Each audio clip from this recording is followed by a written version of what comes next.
Good morning students.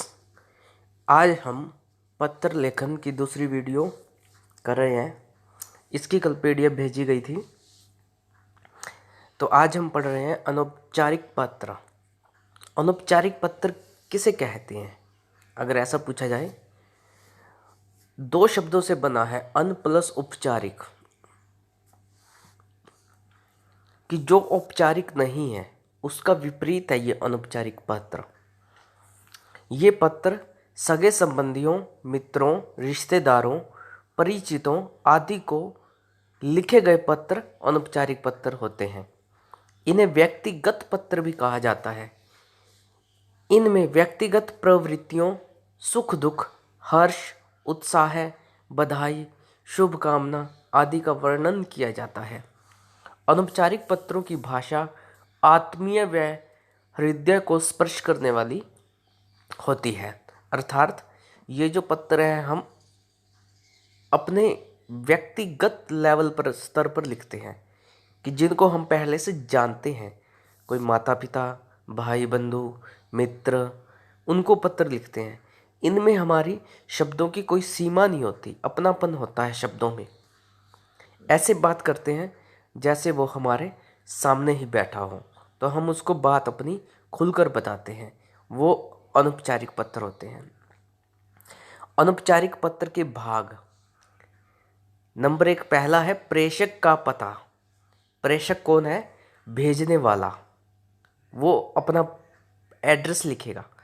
अनौपचारिक पत्र लिखते समय सर्वप्रथम या सबसे पहले प्रेषक का पता लिखा जाता है। यह पता पत्र की बाईं तरफ लिखा जाता है, बाईं ओर। यानी कि हमारा जो पेज होगा, हम लिख रहे होंगे, हमारे पेज के जिस हाथ से हम लिख रहे हैं, राइट हैंड से, उस तरफ एड्रेस होगा पेज पर। फिर उसके नीचे दिनांक, तिथि, प्रेषक के पते के ठीक नीचे जो प्रेषक भेजने वाले ने एड्रेस लिखा है, उसके नीचे बाईं ओर दिनांक या तिथि लिखी जाती है। यह तिथि उसी दिवस की होनी चाहिए जब पत्र लिखा जा रहा है। आज पत्र लिख रहे हैं तो दिनांक आज की रहेगी।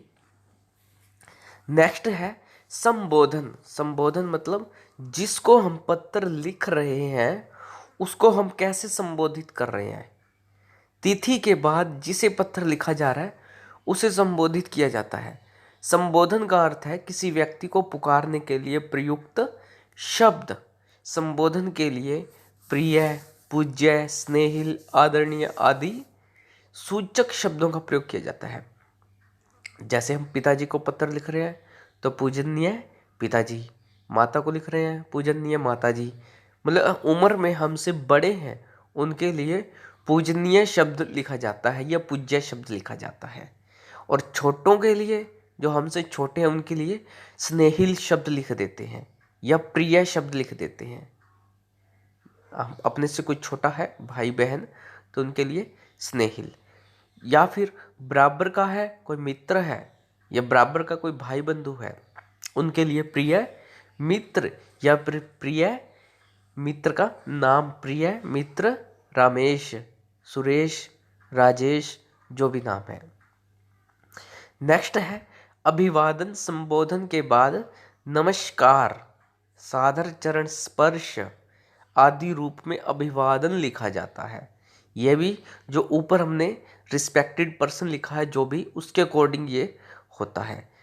ठीक है, जैसे बड़े हैं तो सादर चरण वंदना, चरण स्पर्श, माता पिता, दादा दादी, नाना नानी, कोई भी।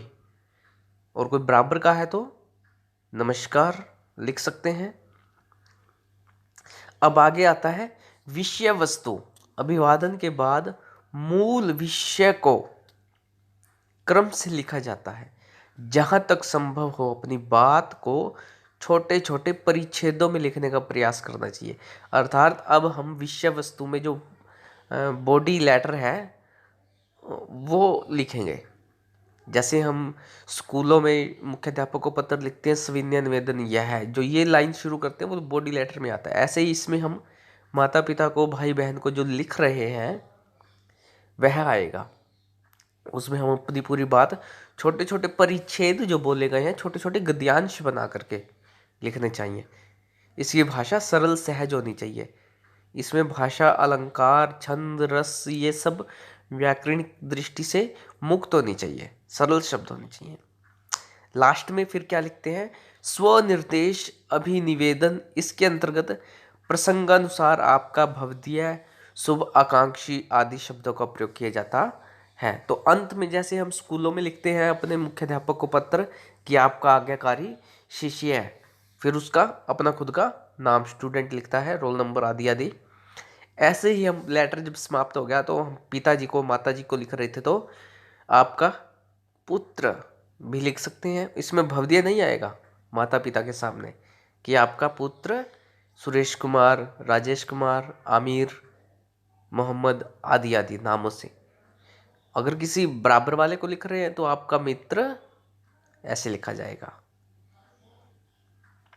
उसके नीचे फिर हस्ताक्षर पत्र में अभिनिवेदन के पश्चात अपना नाम लिखा जाता है, और अंत में फिर आपका पुत्र, आपका भाई, अनुज, अग्रज जो भी लिख रहे हो, उसके बाद फिर साइन और अपना नेम लिखना होता है, अथवा ये हस्ताक्षर किए जाते हैं।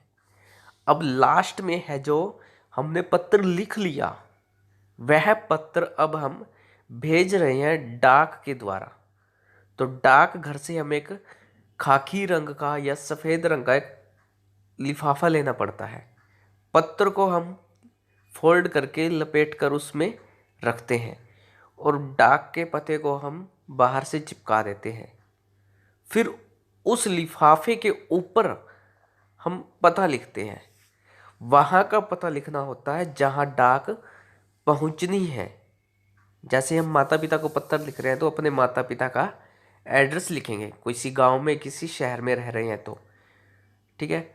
इसके अतिरिक्त पता लिखना भी पत्र का आवश्यक भाग है।